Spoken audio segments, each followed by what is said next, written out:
We've arrived at the 1980s. It was a hip decade with tons and tons of pop culture milestones and icons. The Oscars marched into the decade just as they had in years before, and while some years offered great films, other years debatably did not. So, one last time, we'll go through this decade as we have in the previous videos in this series, and go through what films the Academy could and probably would have nominated had they offered more room in the Best Picture lineup.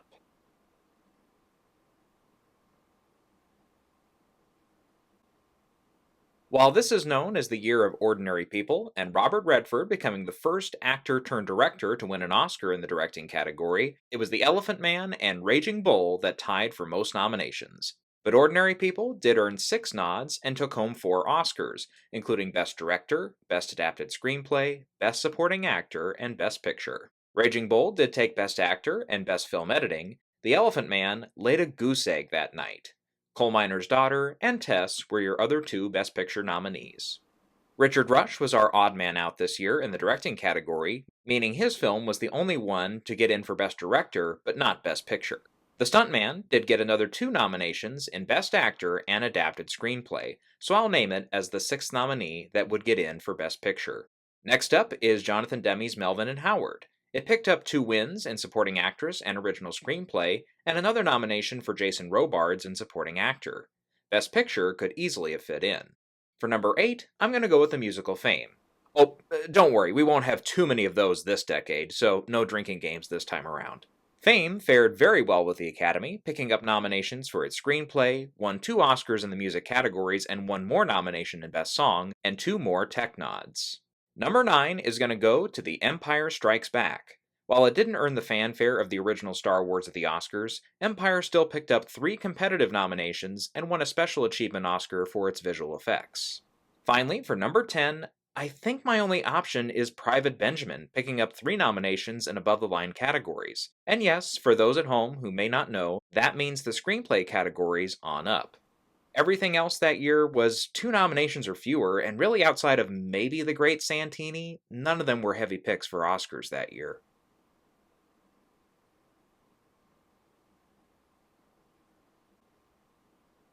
This was a pretty memorable year for Oscars, and a competitive one at that. Reds went into the ceremony as the likely winner since it led with 12 nominations. On Golden Pond was a big threat though, as that was in second place with 10 nominations. However, it was the little movie that could, Chariots of Fire, that took the Oscar Gold home, picking up 4 wins including Best Original Screenplay and Best Picture in the top categories alone. Meanwhile, Reds did pick up a win for Warren Beatty in the directing category, and Maureen Stapleton was honored in Best Supporting Actress. On Golden Pond won Adapted Screenplay and the 2 lead acting races. However, when we get into the Best Picture nominee that earned the most wins, it was Raiders of the Lost Ark, which won 4 competitive Oscars and picked up a Special Achievement Oscar for its sound effects editing. The other Best Picture nominee that year was Atlantic City, which won nothing. All 5 Best Picture nominees made the cut for Best Director, so we'll move on to other films to fill out the 10-picture field. The first one I'll go to is Ragtime. Milos Forman is known for his Oscar glory on other films, and while Ragtime earned an impressive 8 Oscar nominations, it couldn't land directing or picture nods. Instead, it had to settle for 2 acting nominations, a screenplay nod, and 5 more tech nods. This is another one of those easy picks that would have been a slam dunk. For number 7, let's go with the commercial hit Arthur. It earned 4 nominations and picked up 2 wins, Best Supporting Actor and Best Original Song. Its other 2 nods were in Best Actor and Original Screenplay. Let's go with The French Lieutenant's Woman for number 8. Its 5 nominations came in Best Actress, Adapted Screenplay, and 3 tech categories, one of which was Best Film Editing. Only When I Laugh is my number 9 pick, and that's by a pretty slim margin. It only played in the acting races, but it did pick up 3 nominations. My final pick is actually a one and done, Prince of the City. It was a film that went into the Oscar season with a lot of expectation, but only picked up a nomination for Best Adapted Screenplay. However, since it's Sidney Lumet, and he'd gotten lots of attention in years before, I'll give him a nod here. Pennies from Heaven was my backup pick, and even though that also had a famous director behind it, Herbert Ross, Lumet, I think, comes in on top.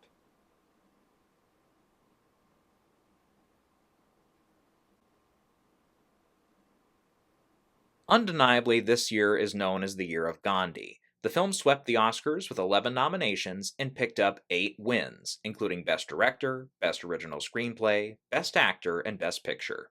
Tootsie and E.T. were also pretty highly nominated films, the former landing 10 nominations, the latter 9. As far as wins, Tootsie had to settle for Best Supporting Actress only for Jessica Lange. E.T. fared a lot better with 4 technical wins. Missing and The Verdict were also up for Best Picture that year. Das Boot was our only Best Director nominee that year to not be up for Best Picture. It did have a lot of other bids, including Best Adapted Screenplay and 4 technical categories, one of which was Best Film Editing. It's actually my number 7 pick this year, though. For number 6, I'll go with Victor Victoria. Julie Andrews strikes again here with a film that landed 7 nominations, 4 of which were in top categories. Hard for a film to earn 3 acting nominations, a screenplay nod, and 3 more tech nods, and miss out on Best Picture. My number 8 this year is An Officer and a Gentleman. It matched Das Boot's 6 nominations, and pretty easily would have made Best Picture. It had 2 acting nominations, one of which it won for, Louis Gossett Jr. in Supporting Actor, Original Screenplay, and 3 technical nominations. Number 9 is another easy pick, Sophie's Choice. It won Best Actress, picked up a nod for its screenplay, and earned 3 technical nominations. For number 10, I'm going to go with Annie. While it only earned 2 nominations, both in tech categories, having John Huston's ass in the director's chair, being a famous Broadway musical, and this being the last gasp of musicals being an arguable mainstay in the film industry, would have been just enough for it to edge out The World According to Garp, another film that only had 2 nominations.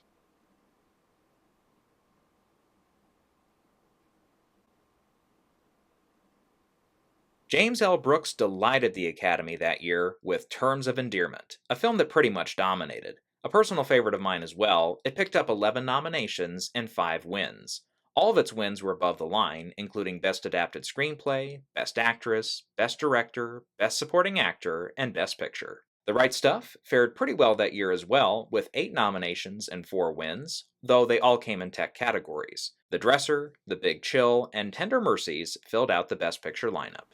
2 directors missed out on the Best Picture category this year, Ingmar Bergman and Mike Nichols. Let's tackle Bergman first, whose film, Fanny and Alexander, landed an impressive 6 nominations, and interesting to note that outside of the directing and screenplay categories, it won everything else it was up for, including Best Foreign Language Film and 3 tech awards. For number 7, Mike Nichols had Silkwood that year. Its 5 nominations were mostly above the line, coming in for Best Actress, Supporting Actress, and Original Screenplay. It also had film editing down in the techs. After these 2, the other 3 slots are a little more challenging.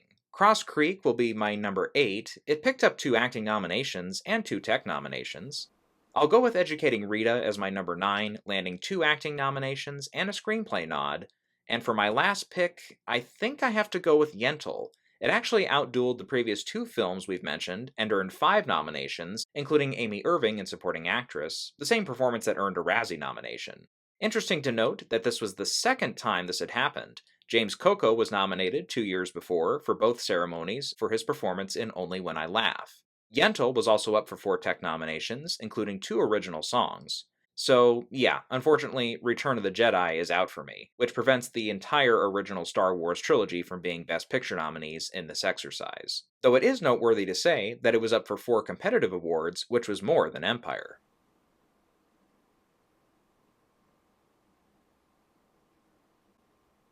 Rock Me Amadeus. This year, on the surface, it may have looked like it was going to be a back and forth between Milos Forman and David Lean, whose film, Passage to India, tied Amadeus for most nominations at 11 each. However, the night of the Oscars, Amadeus's 8 wins left Passage to India in the dust, that one only picking up 2 wins. For Amadeus, Best Adapted Screenplay, Best Director, Best Actor, and Best Picture in the top categories were wins. One of Passage to India's wins was Best Supporting Actress for Peggy Ashcroft. A Soldier Story, The Killing Fields, and Places in the Heart were also up for Best Picture. Woody Allen had Broadway Danny Rose that year, and while he earned a directing nomination and a screenplay nomination, the film had no other support. I will say it's in the Best Picture lineup as well, with 10 total Best Picture nominees, but it's my number 7. Number 6 is The Natural. It did earn 4 nominations, mostly in tech categories, but Glenn Close was in for Supporting Actress that year. Number 8 is The River. Mark Rydell's film didn't fare as well as On Golden Pond, but 4 competitive nominations, one of which was in Best Actress, and a Special Achievement Oscar for its sound effects editing, is still worthy of being included in the lineup. Number 9 is 2010. I'm naming this one mainly for its big score of nominations in the tech categories, 5, even though it's not nearly as famous as its predecessor, 2001: A Space Odyssey.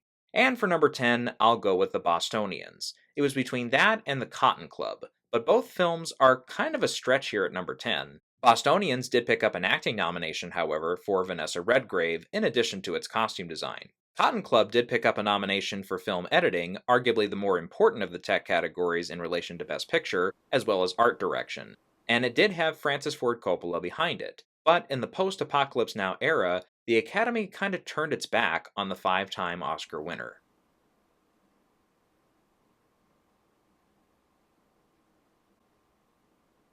Yeah, this is the infamous year where Out of Africa, a film that most Oscar fans will vote as overrated, swept the Oscars with 7 wins. Whereas a film that had a lot of popularity and its fair share of nominations, The Color Purple, came up completely empty, and couldn't even get Steven Spielberg nominated in the directing category. Both films tied for most nominated that year with 11 each. Out of Africa ended up taking the adapted screenplay, directing, and Best Picture categories in the top 8. Kiss of the Spider Woman, Witness, and Prizzi's Honor were also Best Picture nominees that year.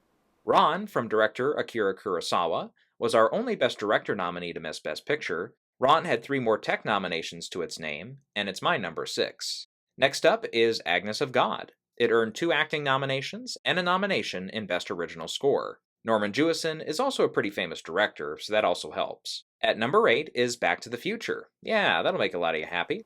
This and Ron tied for most nominations for a film not to be up for Best Picture that year. Again, it mostly played in the tech categories, but the original screenplay nod was a big one for this phenomenon of a film. For number 9, let's pick Brazil, another fan favorite, this one from Terry Gilliam. True, it only earned 2 nominations, but one of them was an original screenplay. And for number 10, it's between A Chorus Line and Runaway Train, each film being up for 3 Oscars. Both films have an argument. Chorus Line was up for 3 technical categories, including Best Film Editing, and came from recent Academy Award winner Richard Attenborough. Runaway Train played in 2 acting categories and film editing. However, since the latter is a canon film, and I can't even pronounce the name of the director, I'm just going to pick the musical here and say Attenborough would have gotten another Best Picture nominee.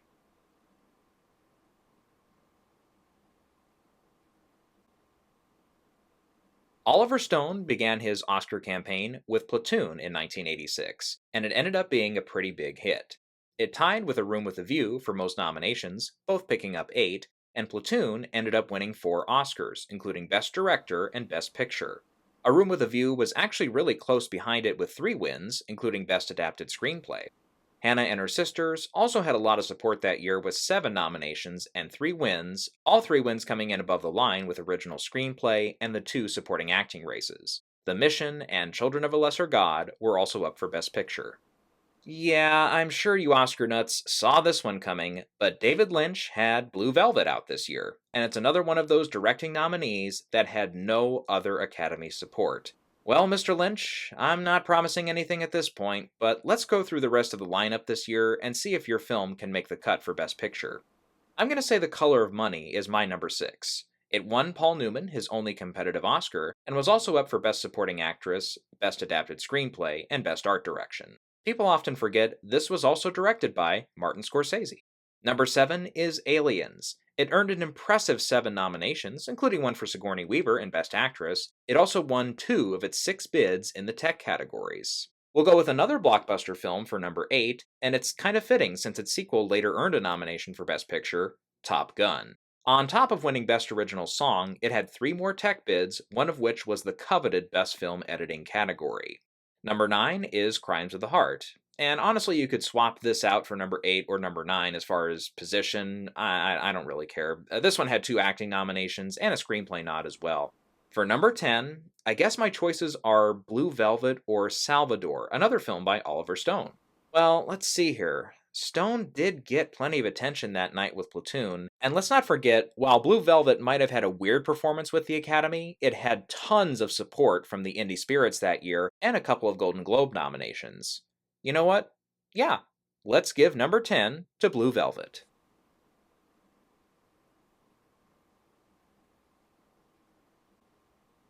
A clean sweep this year, The Last Emperor was clearly the film for the Academy. It earned 9 nominations and won all of them. Yeah, something that hadn't been done since Gigi and wouldn't be repeated until The Lord of the Rings: The Return of the King.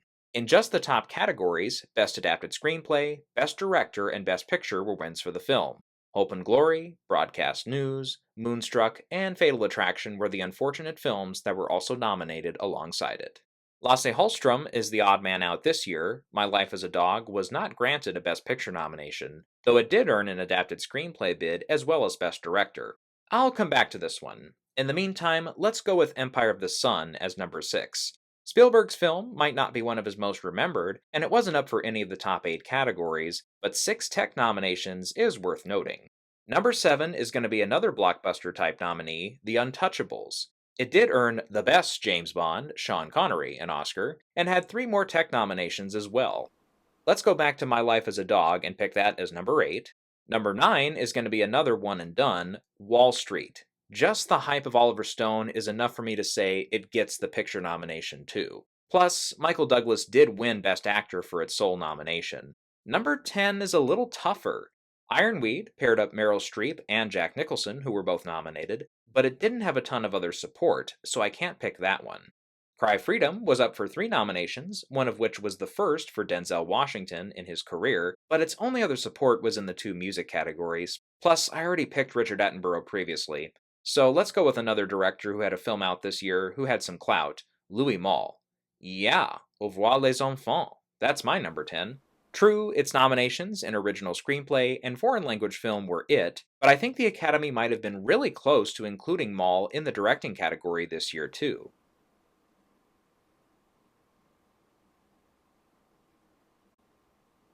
As the 80s wound down, Rain Man came along at a good time. Topping all films with 8 nominations that year, and also earning the most wins with 4, it took home Best Original Screenplay, Best Director, Best Actor, and Best Picture. The only other Best Picture nominee that year to make some noise was Dangerous Liaisons, which took home 3 of its 7 nominations, one of which was Best Adapted Screenplay. The Accidental Tourist, Mississippi Burning, and Working Girl were also nominated for Best Picture. 2 films that were not nominated for picture were The Last Temptation of Christ and A Fish Called Wanda. For this list, I'm going to go with A Fish Called Wanda for number 6. It's one of those rare out-and-out comedies that wins Academy favor. It had the directing nomination, a screenplay nomination, and a win in supporting actor for Kevin Kline's hilarious performance. I'll get back to Last Temptation. Instead, I'll go with the technical marvel Who Framed Roger Rabbit as my number 7. The film won 3 of its 6 competitive categories and picked up another win for a special achievement for animation direction.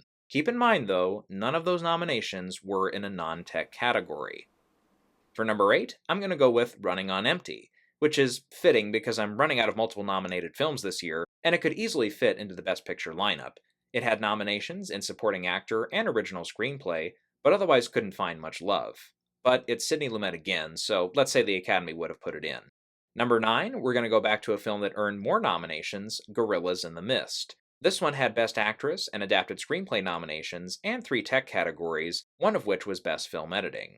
And for number 10, this is a tougher one. I could go with more popular choices like Die Hard or Big, but neither of those I think would have been picked. Both are great movies, don't get me wrong, but I think the Academy was starting to look more highbrow at this point, which leaves me with 2 choices, and I don't really love either one because both are films that only had 1 nomination each. We can go back to Last Temptation or pick The Accused. And at the end of the day, I am going to have to say The Accused probably would have gotten the nomination over Last Temptation. It did win for Jodie Foster in Best Actress, and while it wasn't exactly a subject matter that made everyone comfortable, Last Temptation, while more apt for Oscar support and coming from Martin Scorsese, was a very controversial film at its opening. I don't think the Academy would have voted on a film that was as widely picketed as The Last Temptation of Christ.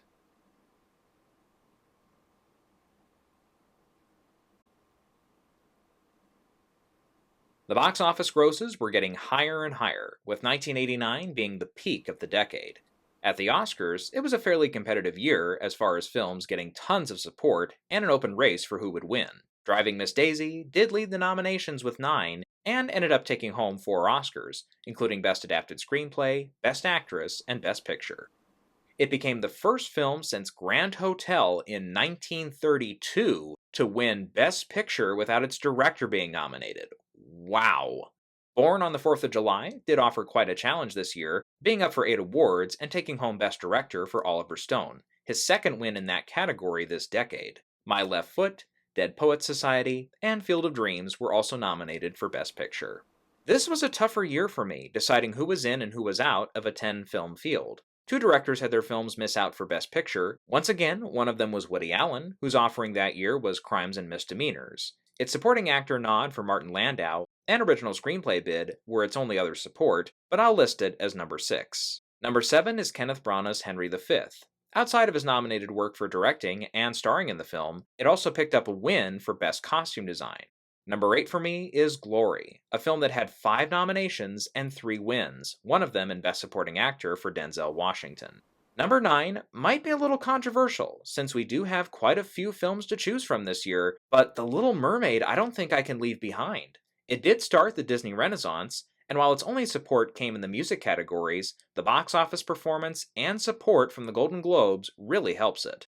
So that only leaves one more spot, and all 3 of these following films are very worthy. Enemies: A Love Story picked up 2 Best Supporting Actress nominations, as well as Adapted Screenplay, and Paul Mazursky is no slouch as far as previous films getting Oscar attention. Do the Right Thing has gone on to be one of the more remembered films of this year, and arguably one of its more important offerings. Spike Lee's script and Danny Aiello's supporting performance were its only 2 bids. Then there's The Fabulous Baker Boys, which had the most nominations of these films with 4, with Michelle Pfeiffer recognized in Best Actress, as well as 3 Tech nominations. Wow, this is a hard pick. And painful as it is, I think the first one I have to eliminate is Do the Right Thing. The Academy missed out on a lot of other possible nominations for the film, but based on that and the demographics of the Academy at the time, I think I have to leave it out. And yes, the tech bids and actress bid for Fabulous Baker Boys was a great result, but I'm going to have to say the Academy probably would have gone with Enemies: A Love Story here. Well, I hope that ending didn't turn too many people off, but that's how I saw it. Don't forget, this series is not about changes to the Academy over time that make it look better in retrospect. We didn't want to retroactively go back and just pick films that wouldn't have made sense at the time. We have to go with the assumption that the makeup of the Academy's voting block wouldn't have been any different. But even with that, this series was a lot of fun. It's really cool to go back through all these years and see which films have lasted and which ones we've completely forgotten about. The film community has always been an interesting one, and one that sometimes comes in support of the Academy and other times wants to rip it to shreds.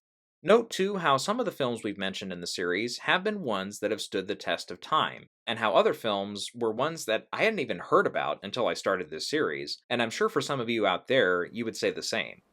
Timing is everything in art, and some of these films weren't recognized at the time of their release, and as a result, the Academy saved some of them, and other ones it didn't. It's fun to guess which ones maybe would have been more preserved if they had stuck with their 10-film field. And at the beginning of this series, I was curious to see just what depths they would have had to dig down to come up with 10 total Best Picture nominees over the years. Easily, I can say that some years were jam-packed with great films, and adding 5 more wouldn't have been a problem. And other years I think were real stretches, and it's an argument that, yes, the later system used by the Academy to have that sliding scale of 5 to 10 nominees probably would have been the better choice. And maybe some of you out there agree that that's what it should go back to, based on which films have been nominated recently, but may not have deserved it. But to wrap everything up, I'm going to go back to you guys and ask, what do you think? Am I totally crazy on some of these picks? Are there other films out there that we didn't bring up that the Academy gave at least 1 nomination to that you think would have gotten at least 1 more if there were more Best Picture slots? And who knows, maybe in the future we can take a look at other concepts around the Academy Awards and other film subjects and see what we make out of them.